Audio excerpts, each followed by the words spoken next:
Hi friends, ఎలా ఉన్నారు? ఇప్పుడు మనం పొట్టిక్కలు అనేది ఎలా చేయాలి అనేది చూద్దాం. నాకు తెలిసి గోదావరి జిల్లాలో పొట్టిక్కలు తెలియని వాళ్ళంటూ ఉండరు. పొట్టిక్కలు ఇడ్లీ పిండి పనసాకులతో తయారు చేస్తారు. మేం గార్డెన్ పార్టీకి వెళ్తే అక్కడ పనస చెట్టు కనిపించింది. ఆకులు కోసేటప్పుడు జాగ్రత్తగా కొయ్యాలి. పాలు అనేవి కారుతుంటాయి. అవి కళ్ళల్లో గట్ట పడకుండా చూసుకోవాలి. ఇంటికి వచ్చాక ఆ ఆకుల్ని శుభ్రంగా కడుక్కోవాలి. పాల వాసన ఏమి రాకుండా నీట్గా. ఆకులు పెద్దవైతే 3, చిన్నవైతే 4 పెట్టుకొని నేను చూపిస్తున్నట్టుగా బొట్టల్లాగా తయారు చేయాలి. కొబ్బరి పుల్లలు ఉంటాయి కదండి, అవి ఆ చిన్న చిన్న పుల్లలుగా తయారు చేసుకొని ఇలాగా చూపిస్తున్నాను కదా, అలా నీట్ గా మనకి బొట్ట నిలబడేలా ఉండాలి. పిండి వేసినా కూడాను మూలల్లో కన్నాలు లేకుండా చూసుకోండి, లేకపోతే పిండి అనేది కారిపోయిద్ది. తూర్పు గోదావరి జిల్లాల హోటళ్లలో కూడా పొట్టిక్కలు అనేవి లభిస్తాయి. హోటల్స్ అంటే చాలా బొట్టలు పడతాయి, వాళ్ళ బొట్టలు తయారు చేసుకోవడంలోనే నిమగ్నమైపోతారు అనుకుంటున్నారా? లేదండి, ఈ హోల్సేల్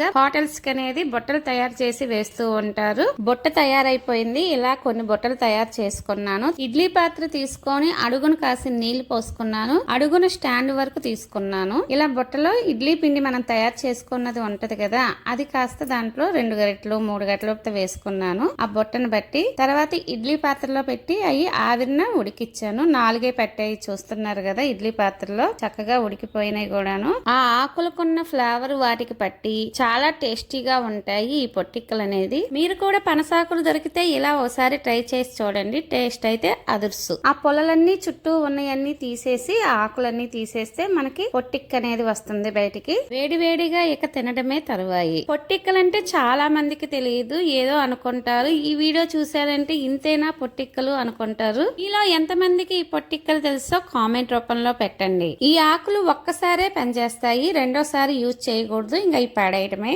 బాగున్నాయి కదండి పొట్టిక్కలు. ఫ్రెండ్స్, ఈ వీడియో గనక మీకు నచ్చినట్లయితే లైక్ చేయండి, షేర్ చేయండి, సబ్స్క్రైబ్ చేయండి. మరెన్నో విషయాలతో మేము మీ ముందుకు రావాలని కోరుకుంటున్నాం.